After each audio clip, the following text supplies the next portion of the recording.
बिस्मिल्लाहिर्रहमानिर्रहीम अस्सलाम वालेकुम स्टूडेंट्स। उम्मीद करता हूँ तमाम स्टूडेंट खैर खैरियत से होंगे। आज मैंने आप लोगों के लिए एसओसी 401 मिड टर्म प्रिपरेशन 2022 की फाइल तैयार की है। इसमें लेसन नंबर 1 से लेकर लेसन नंबर 5 शॉर्ट लेक्चर्स तैयार किए हैं। प्रॉपर आप लोगों के हैंडआउट से मैंने ये फाइल बनाई है और जो चीज़ें मुश्किल थी उनको आसान किया है और इम्पोर्टेंट चीज़ें अंदर से उठाई हैं। और अगर आप लोगों को ये अच्छी लगे तो कमेंट्स में मुझे लाजमी बताइएगा और मेरे चैनल को सब्सक्राइब शेयर और लाइक लाजमी कीजिएगा। ठीक है जी, तो चलते हैं विदाउट टाइम वेस्टिंग हम अपने लेक्चर्स की तरफ। और बहुत आसान है, मुश्किल नहीं है। एसओसी 401 कल्चरल एंथ्रोपोलॉजी के ऊपर है। तो एंथ्रोपोलॉजी जो है बहुत आसान है। कहता है the word anthropology is derived from two Greek words. पहले चैप्टर के अंदर आपने एंथ्रोपोलॉजी के बारे में पढ़ना है, इंपॉर्टेंट। इसके अंदर ब्रांचेस हैं इसकी और इसके जो से एम्थिकल आगे जो है वो इंपॉर्टेंट है। तो एंथ्रोपोलॉजी आपको देखने से पता लग रहा है कि एंथ्रो एक अलग लफ्ज है और पॉलॉजी जो है वो अलग है। तो एंथ्रोपोस का मतलब है आप लोगों का ह्यूमन और लॉगस का मतलब है आप लोगों का स्टडी, यानी कि इंसानों के मुतालिक स्टडी को आप एंथ्रोपोलॉजी कहते हैं। ये ग्रीक वर्ड है, आपके ऑब्जेक्टिव के लिए इंपॉर्टेंट है। The word anthropology is derived from two Greek words. First one is anthropos for human and logos for study और logos study को if we take its literal meaning it will mean the study of humans। अगर हम इसको मिला के देखें तो ये इंसानों के बारे में जो उनसे हम पढ़ते हैं उसको हम एंथ्रोपोलॉजी कहते हैं। ठीक है जी, तो ब्रांचेस की तरफ बढ़ते हैं। आगे इसकी 4 ब्रांचेस हैं। पहली फिजिकल एंथ्रोपोलॉजी, फर्दर इसके आगे 2 टाइप्स हैं, ह्यूमन पैथोलॉजी है और ह्यूमन वेरिएशंस है। ठीक है जी, तो फिजिकल एंथ्रोपोलॉजी क्या कहती है? Is the study of human for a biological perspectives. ये क्या कहती है कि इंसानों को आप लोगों ने बायोलॉजिकल हिसाब से देखना है, उनका रहन सहन, वो क्या करते रहे हैं, कल्चर उनका क्या था, कैसे आए हैं। तो हमने एंथ्रोपोलॉजी के अंदर हमने ये नहीं देखना कि इंसान अभी से हैं या कब से, हमने शुरू से चेक करना है, जब से वो आए थे इधर कैसा उनका था, शुरू में कैसे सरवाइव करते थे। ये आगे जाके आप थर्ड लेक्चर के अंदर भी इसका चेक करेंगे, फोर्थ के अंदर अभी आगे बहुत कुछ पढ़ना है। तो ये आप लोग आगे थ्योरीज हैं डिफरेंट, उसके बारे में पढ़ेंगे 4 चैप्टर के अंदर, 5 चैप्टर के अंदर। तो आगे इसका ह्यूमन पैथोलॉजी है। The sub branches deal with the emergence and subsequent evolution of the human psychology. ठीक है जी, तो ये ह्यूमन पैथोलॉजी हो गया। और इसकी सेकंड ब्रांच जो है वो ह्यूमन वेरिएशन है। The second area deal with how why the physical trait of current human population, कि किस तरह आप लोगों की ह्यूमन पॉपुलेशन जो है उसके ऊपर क्या असरअंदाज हो रहा है। आर्कियोलॉजी इसकी सेकंड ब्रांच है। सेकंड ब्रांच है एंथ्रोपोलॉजी की। इसके अंदर आर्कियोलॉजी आपको पता है कि इंसानों की जो उनका पास्ट थे, कैसे रहते थे, उसके खंडरात के बारे में आसार कदीमा के अंदर ये आ जाता है। आर्कियोलॉजिस्ट डिफरेंट आप लोगों ने the study of life of human from the passed by examining the material cultures. ठीक है जी, और जो हमारे से पहले हो गुजरे हमने उनके बारे में पढ़ना होता है, इसके बारे में कि वो क्या चीज़ें छोड़ के गई हैं। ठीक है जी। एंथ्रोपोलॉजिकल लिंग्विस्टिक के अंदर क्या है? The study of human speech and language, के इंसान कैसे बोलते थे, रहते कैसे थे, उनकी बोलियां कैसी थी। हर एक की अपनी अपनी बोली होती है। ठीक है, तो ये ऑब्जेक्टिव के अंदर आपका आ जाएगा इसके अंदर। Cultural anthropology, the study of cultural difference and similarity around the world. On the other hand and ethnology is the comparative study of the living cultures where there are found. तो इसके अंदर आपने ये चेक करना है कि कैसे आप लोगों के कल्चर्स जो हैं वो डिफरेंस थे या उनके अंदर सिमिलरिटीज पूरी, क्योंकि हमारे पाकिस्तान के अंदर ही जो है बहुत सारे कल्चर्स हैं। सिंध का अलग है, बलोचिस्तान का अलग है, पंजाब के अलग अलग हैं, जनूबी पंजाब का अलग है और दूसरे जो हमारा पंजाब है इसका अलग है। तो अलग अलग कल्चर्स हैं। ठीक है जी। Specialisation of the cultural anthropology, मैंने इसकी सिर्फ आपको नेम बताए हैं क्योंकि ये नेम्स इसके आ जाते हैं। आप पास्ट पेपर इसके लाजमी देख लीजिएगा। मेरी कोशिश होगी कि मैं आप लोगों को ना इसके पास्ट पेपर्स के हिसाब से मैं इसके इम्पोर्टेंट क्वेश्चन आप लोगों को बताता जाऊँ कि इसके अंदर कौन कौन से आते रहते हैं। इन क्वेश्चंस के अंदर इम्पोर्टेंट क्वेश्चन की फाइल आपसे लाजमी शेयर करूँगा। पहला था अर्बन एंथ्रोपोलॉजी, कैसे वो शहरियत के अंदर आए। फिर दूसरा था मेडिकल, सॉरी जी ये मीडियल लिखती है मैंने, मेडिकल एंथ्रोपोलॉजी के सेहत के हिसाब से क्या था। फिर था educational anthropology, third one is, ठीक है जी, ये सी, हाँ जी। और फोर्थ वन जो सा था इकोनॉमिक एंथ्रोपोलॉजी, क्या माशियात उनकी रही हैं, कैसा उनका लेन देन का हिसाब था। Fourth one is psychological anthropology, कि कैसे आप साइकोलॉजिकल, उनका नफ्सियात क्या कहती थी पहले लोगों के अंदर। ठीक है जी। Common response in cultural difference, हमारे अंदर क्या कॉमन रिस्पॉन्स पाया जाता था। तो इसके अंदर मुझे जो उनसे इम्पोर्टेंट लगी थी वो एंथ्रोसेंट्रिज्म था।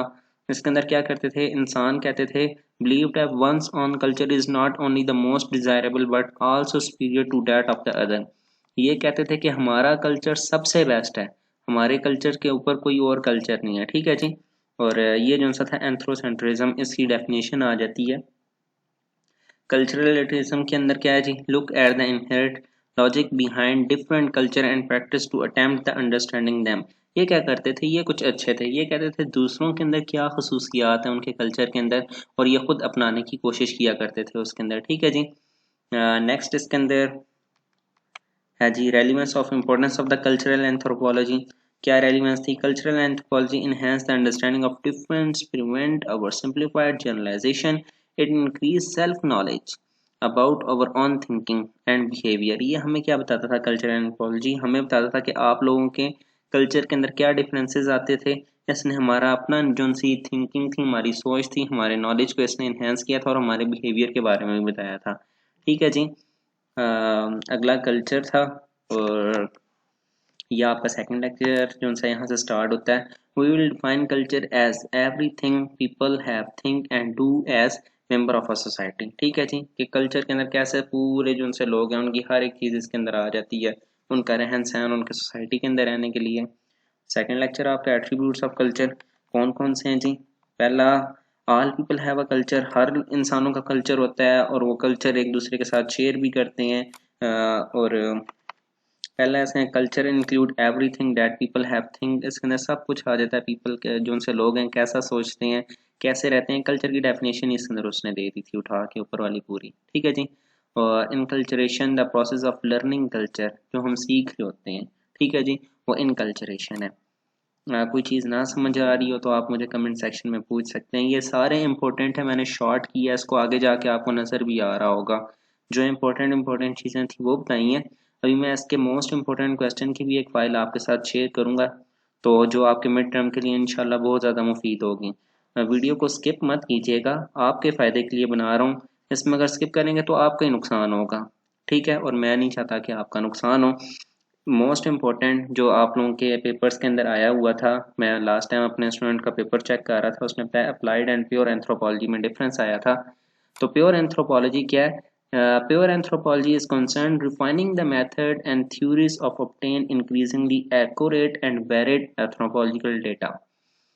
अप्लाइड वाले तो और बात, प्योर वाले जो क्या कहते हैं, ये सबसे पहले ऐसा समझ लें कि हम लोग ना कोई चीज़ खुद कर रहे होते हैं, हम अपनी चीज़ खुद अपने ऊपर इम्प्लीमेंट कर रहे होते हैं, वो चीज़ हम खुद करके तजर्बा हासिल कर लेते हैं और वो चीज़ हम बता देते हैं, और आगे जो उनसे अप्लाइड वाले हैं वो उसी तजर्बे के ऊपर काम करते रहते हैं। ठीक है, और वो अब इम्प्लीमेंट कर रहे हैं ना, वो तजर्बे के ऊपर काम कर रहे हैं। हमने पहले कर लिया, हमने चीज़ एक अच्छी बना ली, और वो जो उनसे उसकी कॉपी जो उनसी है, वो समझे चाइना वाला सिस्टम है, उसकी कॉपी जो उनसी है वो आगे तैयार कर रहे होते हैं, हमारी जो उनसी थिंकिंग थी उसको सामने रखते हुए। ठीक है जी, ये किसके अंदर आ जाएगा, अप्लाइड के अंदर। प्योर वाले खुद पहले काम करते हैं, ठीक है, और अप्लाइड वाले जो उनसे वो उनसे सीखते हैं और फिर उनके ऊपर जो उनसे उन्होंने काम किया होता है उसको प्रूव करते हैं कि यार ये ठीक भी है या जो भी है इसके अंदर। ठीक है, problem oriented research, anthropology can apply anthropological data concept of strategies to a solution. Anthropologists can focus on development researches advocacy to help improve the human condition. Anthropologist का क्या काम होता है, वो डेटा लेते हैं, वो कॉन्सेप्ट लेते हैं कि क्या यहाँ किस तरह के लोग हैं, क्या रहन सहन है इन लोगों का, और वो फिर आप लोगों की लाइफ स्टाइल जो है ह्यूमन कंडीशन को इम्प्रूव करने में बहुत ज़्यादा मददगार होती है। स्पेशलाइजेशन फंक्शन अप्लाइड एंथ्रोपोलॉजी, तो इसके अंदर डिफरेंट थी, मैंने पुलिसी रिसर्चर लिया है क्योंकि लास्ट टाइम ऑब्जेक्टिव के अंदर मैंने एक फाइल के अंदर चेक किया था, ये पुलिसी रिसर्चर का आया हुआ था, आप चेक कर लें, ये ऑब्जेक्टिव के अंदर आ जाता है। इसके साथ के 3-4 थे, to collect data to help to make the policy maker. ये पॉलिसी रिसर्चर कलेक्ट डाटा को इकट्ठा करता है, जोन सा आपके पॉलिसी मेकर जो बनाने वाले होते हैं उनके लिए आसानी के लिए लेता है उधर। ठीक है जी। एथिकल इम्प्लीकेशन, जो ये एंथ्रोपोलॉजिस्ट हैं इनके लिए कोई कानून भी होने चाहिए कि इनके कोई एथिकल, इनके कोई जो उनसे अखलाकियात के ऊपर भी होता है कि यार ये काम अगर करोगे तो ठीक है, इनके कोई कानून बनाया है। ये नहीं कि हर कोई उठ के लग जाए, और कोई भी ऐसे नहीं है कि अब मैं एंथ्रोपोलॉजिस्ट बन जाऊं, ऐसा नहीं होगा। ठीक है, या हायर लेवल में जाएंगे तो आप लोगों को सब कुछ समझ आएगी। आगे 10th लेक्चर के अंदर जाएंगे, 12 लेक्चर के अंदर इंशाल्लाह मैं आपको वहाँ बताऊंगा। फिलहाल थ्योरी से रिलेटेड बता रहा हूँ। सेकंड चैप्टर पर, थर्ड चैप्टर में थ्योरीज आएंगी, फंक्शनलिज्म, निफ्यूजम, हिस्टोरिज्म, तो उसके अंदर आप लोगों को क्लियर इंशाल्लाह हो जाएगा। वीडियो लंबी होती जा रही है और मैं भी थक गया हूँ। Anthropologists have an ethical responsibility to the people they are studying. They need to present their finding in the unbiased way. ये बताते हैं कि इन लोगों ने जो उनसे उनके अंदर इन्होंने एथिकल रिस्पॉन्सिबिलिटी इन लोगों की होती है कि वो उन लोगों को सर्च करेंगे, उनमें रहेंगे और उनको फाइंड करेंगे उनके अंदर जो उनसे उनके अंदर जो चीज़ें नहीं हैं, जो नई चीज़ें पाई जाती हैं अनबेस्ड वे से, मतलब जो उनसे पाया नहीं जाता। ठीक है जी। सेकंड जो है रिस्पॉन्सिबिलिटी टू द डिसिप्लिनर, इनकी क्या रिस्पॉन्सिबिलिटी होती है? Chief concern of all anthropologist should be their discipline. इनका ये नहीं है कि ये डिसिप्लिन के तहत चलते हैं, ऐसे नहीं है कि कोई भी उठ के कर ले, नो। और इनको बड़ी बड़ी जो सी हैं फॉरम्स जो सी हैं वो हायर करती हैं, इंटरनेशनली तौर पर भी और नेशनली तौर के ऊपर भी। ठीक है कि नहीं, दूसरे ममालिक में जाते हैं और फिर वहाँ जाके ये एंथ्रोपोलॉजिस्ट उनके कल्चर्स के बारे में पढ़ते हैं। सेम आर्कियोलॉजिस्ट से भी आप इसको तशबीह दे सकते हैं, है नहीं है वैसा ही है। ठीक है जी। Next responsibility to the sponsor. अभी वही स्पॉन्सर वाली बात आ गई है। कोई खुद से फीस बिल वाला काम यहाँ सिस्टम हमने शुरू नहीं किया हुआ, हर कोई यहाँ ना मटेरियलिस्टिक है। Most research that is done is in the field of the sponsor by one organization or another, or in some cases individual are carrying out by the burden of the sponsorship. ये सब कुछ उसके ऊपर depend करता है, जो organisation करवा रही है, जो स्पॉन्सर कर रहा है उसको, ये उसके ऊपर डिपेंड करता है कि वो जितनी भी रिस्पॉन्सिबिलिटी वो स्पॉन्सरशिप के ऊपर है कि जो भी उसके अंदर पैसे या जो भी इस तरह की केस आएगा वो जो स्पॉन्सर कर रहे हैं वो इसको इन्हेंस करेंगे। ठीक है जी। नेक्स्ट फोर्थ जोन है आपका responsibility to the own and host government. अब हमारी रिस्पॉन्सिबिलिटी पहले स्पॉन्सर के ऊपर चलेगी थी, अब होस्ट गवर्नमेंट के अंदर या उनके अपने ऊपर भी होती है। Most researcher conduct researches internationally, ज़्यादातर जो उनसे कंडक्ट करते हैं वो इंटरनेशनली करते हैं। Where they have to respect the law of their own country, वो अपनी कंट्री के हिसाब से ही अपने कानून को वहाँ चलाते हैं। ठीक है जी। तो ये लेक्चर 2 था। लेक्चर 3 यहाँ से स्टार्ट हो रहा है, व्हाट इज थ्योरी। आप बेशक अपने लेक्चर्स भी हैंडआउट्स भी खोल के चेक कर सकते हैं। A theory suggests a relationship between different phenomena। ये थ्योरी उसको कहते हैं जो सजेस्ट करती है उन लोगों के दरमियान के रिलेशनशिप को डिफरेंट तरीकों से। ठीक है जी। अब इसकी असल जो डेफिनेशन है वो यहाँ से शुरू हो रही है। Theories are based on hypothesis, hypothesis के ऊपर डिपेंड करती है, which provide a proposition that need to be the tested through the empirical investigation. आप लोग जो तरीकाकार उसके ऊपर अपनाते हैं, जो टेस्टिकल इम्प्लीकेशन करते हैं, उसके ऊपर भी ये डिपेंड करती है। अच्छा जी। यहाँ से अब हमारी डिफरेंट थ्योरी स्टार्ट हो गई हैं। मैं आपको सजेस्ट करूँगा इनके ड्रॉबैक्स भी आप कीजिएगा। ड्रॉबैक्स भी आ जाते हैं। Cultural एवोल्यूशनिज्म। According to this theory, all cultures undergo the same development stages in same order। इसके अंदर क्या होता है कि सारे के सारे सेम ऑर्डर के अंदर चल रहे होते हैं, जितनी भी उनके दरमियान में डेवलपमेंट होती है। मैं यहाँ आपको बता दूँ स्वेजरी और इसने बैबरिज्म और सिविलाइजेशन तीन तरीकों के ऊपर इसने डिपेंड किया था। और आगे जाके फर्दर इनके अंदर से एक और साइंसदान निकले थे जी, हेनरी मॉर्गन साहब। उन्होंने आगे जाके फर्दर बेचारे स्वेजरी और जो सा बैबरिज्म था उनको 7 के अंदर और डिवाइड कर दिया था, 7 स्टेजेस के अंदर। ये ऑब्जेक्टिव के लिए भी इम्पोर्टेंट है, मैं साथ साथ आपको ऑब्जेक्टिव भी बता रहा हूँ। अच्छा जी। सबसे पहले तो इसने यहाँ ऊपर चेक करें, स्वेजरी, बैबरिज्म और civilisation were 3 classification of classical anthropology. आपको ये भी ऑब्जेक्टिव में पूछ सकता है क्लासिकल एंथ्रोपोलॉजी किन के ऊपर डिवाइड हुई हुई थी, तो ये 3 थी। ठीक है जी। 1877 के अंदर लेविस हेनरी ने मॉर्गन ने एक किताब भी लिखी थी एंशियंट सोसाइटी। उसको उसने 3 स्टेजेस थे, उनको फर्दर उसने 7 के अंदर जो स्टेजेस के अंदर डिवाइड कर दिया था। ठीक है जी। तो 7 क्या थे? लोअर था, मिडल था, अपर सर्जरी के अंदर, फिर लोअर मिडल अपर। आपके हैंडआउट्स में ये इस तरह नहीं लिखा हुआ। ठीक है। उसने डायरेक्ट एक उसके अंदर दिया और ये बस यहाँ इसने एंड में सिविलाइजेशन के ऊपर भी एक 7 बना दिया और ये आपके 7 यहाँ पूरे हो गए। अच्छा जी। लोअर सर्जरी के अंदर क्या था? शुरू के इंसान जहाँ शुरू में आए थे, फलों के ऊपर गुजारा करते थे या जो उनसे नट्स थे उनके ऊपर गुजारा करते थे, उनका यही था। मिडिल सर्जरी के अंदर क्या था? इन्होंने मछली पकड़ने का तरीका ईजाद कर लिया था और उनको पता लग गया था कि आग को कैसे इस्तेमाल करते हैं। और लोअर सर्जरी के अंदर क्या था? इन लोगों ने तीर कमान बना दिया था, बो एंड एरो। ठीक है जी। लोअर सर्जरी था ये। लोअर बैबरिज्म क्या था? Began with the art of poetry making. इन्होंने क्या कर लिया था? पोएट्री मेकिंग का काम भी यहाँ से सीख लिया था। मिडिल बैरों बर्तन बनाने का जी, ये कोई शायर वायर नहीं हो गए थे, बर्तन शर्तन बनाने का। सेकंड जो है वो क्या था? Middle बैबरिज्म। began with the domestication of the plant and animal in the old world in an irrigation cultivation in the new world। इन्होंने नए तरीकाकार इजाद कर दिए थे कि किस तरह आप लोगों ने इरिगेशन के अंदर एडवांस लेके आना है। ठीक है जी, पुराना सिस्टम सारा खत्म कर दिया था, नए तरीकाकार अपनाए थे। और यहाँ इसका लास्ट अपर बेबरिज्म जो है स्विजरी और बेबरिज्म के अंदर इन्होंने जो है आयरन की जो से टूल्स हैं उनको डिफरेंट चीज़ में मोल्ड करके उनको डिफरेंट सांचों में बना के उन्होंने नई नई चीज़ें बनाना शुरू कर दी थी। ये जो सा सबसे अप था ये अपर बेबरिज्म है। ठीक है जी। अगला जो है हमारे पास लास्ट इसके अंदर सिविलाइजेशन है। सिविलाइजेशन के अंदर फोनेटिक अल्फ़ाबेट्स एंड राइटिंग इन्होंने लिखना जो है ना वो कर लिया था कि यार ये सिविलाइजेशन थी। इसके अंदर एक शॉर्ट डेफिनेशन जो मुझे बहुत इंपॉर्टेंट लगती है वो एंथ्रोसेंट्रिज्म की है। Also road whose put their own society, ये वो हैं जो अपनी खुद सोसाइटी बनाते हैं। And top of evolutionary leaders, ये एवोल्यूशनरी लीडर्स के तौर पर भी काम आते हैं। ठीक है जी। ड्रॉबैक्स, सिविलाइजेशन थ्योरी जो सी थी हमारी, इसके ड्रॉबैक्स भी हैं, ये बार्बरिज्म और इनके ऊपर भी आ जाता है। एवोल्यूशन जी, सॉरी टू से ये इवोल्यूशनलिज्म थी, मैंने ड्रॉबैक्स इसके ऊपर कर दिए हैं, जो सुन रहे हैं वो चेक कर लें। जिन्होंने सिर्फ ये देखनी है उनको तो फिर यहाँ प्रॉब्लम है, ये इवोल्यूशनलिज्म के ऊपर थी। हम जल्दी जल्दी बनाइए, बस अब मिड टर्म सर पे हैं तो थोड़ा बहुत तो चलता है ना। इवोल्यूशनलिज्म था is unidirectional and leads to higher level of culture, ये यूनिडायरेक्शनल था और ये हायर लेवल जो सा कल्चर है उसके ऊपर डिपेंड करता था। ठीक है जी।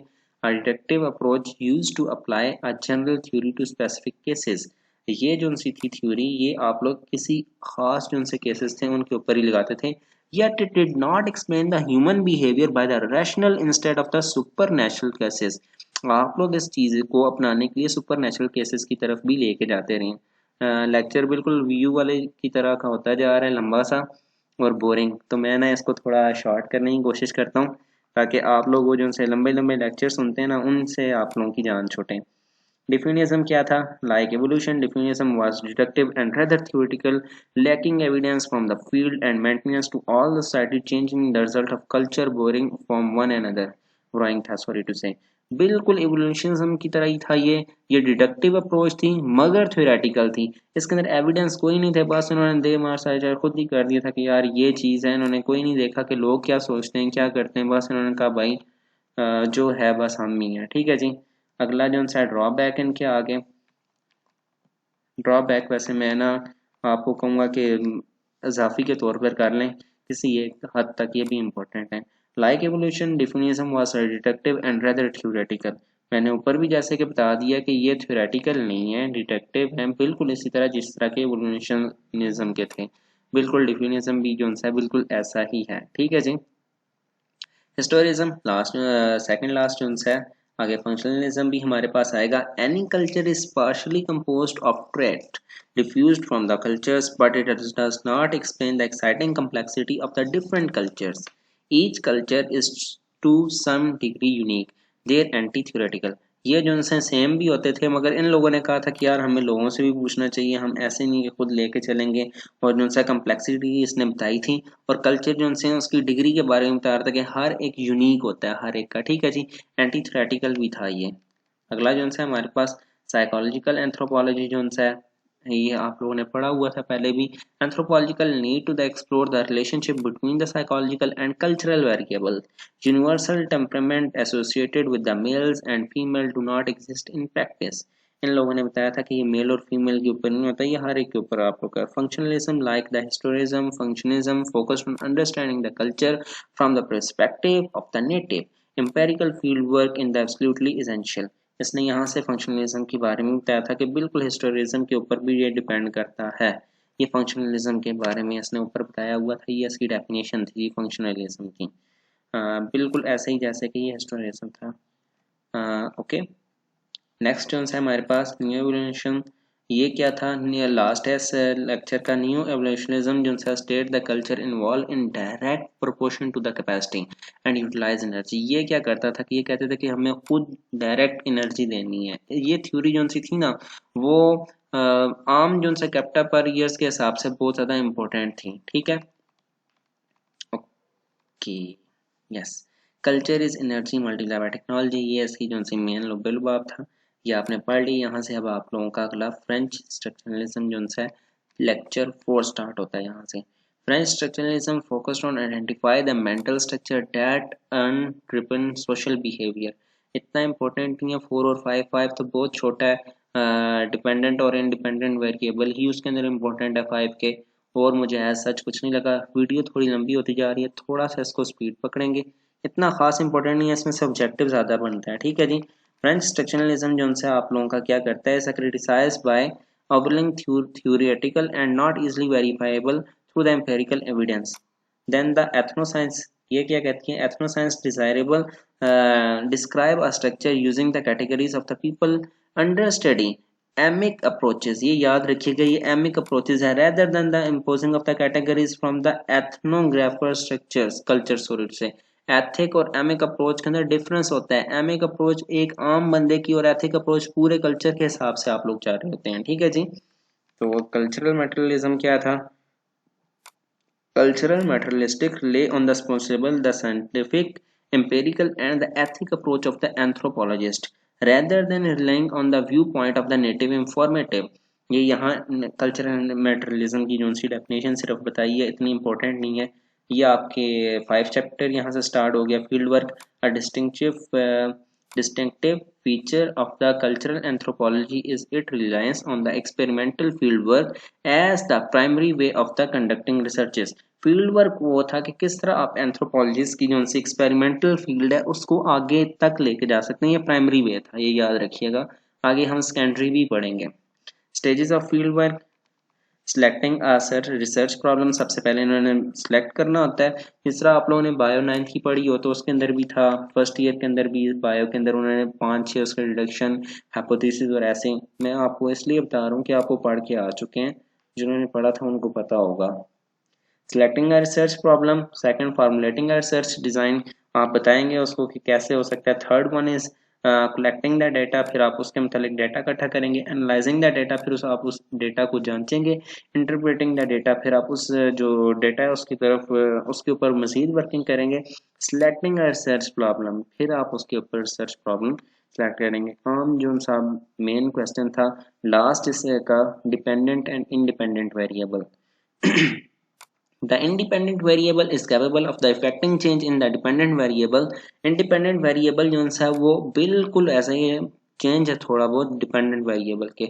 The dependent variable is one that we wish to explain।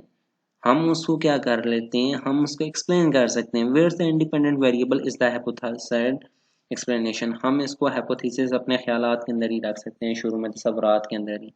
ठीक है जी। तो ये यहाँ तक आपके 5 लेक्चर पूरे हो गए हैं।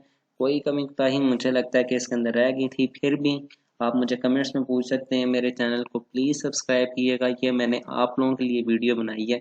मुझे दुख होता है कि जब आप लोग मेरे चैनल को सब्सक्राइब नहीं करते। व्यूज़ तो बहुत सारे हो जाते हैं, सब्सक्राइबर अभी कम है, तो फिर भी मैं खुश हूँ आप लोगों से। ठीक है जी। अल्लाह ताला आप तमाम को कामयाब करें। तो मिलते हैं नेक्स्ट वीडियो के अंदर इंशाल्लाह। मैं मिड टर्म की लाजमी इसके अंदर फाइल अपलोड करूँगा, इंपॉर्टेंट क्वेश्चन होंगे और लाजमी इंशाल्लाह इंशाल्लाह इंशाल्लाह आपके पेपर के अंदर उसमें से मस्ट आएगा। ठीक है जी। नेक्स्ट लेक्चर्स भी अपलोड करूँगा। मिलते हैं नेक्स्ट वीडियो के अंदर। अल्लाह हाफिज़।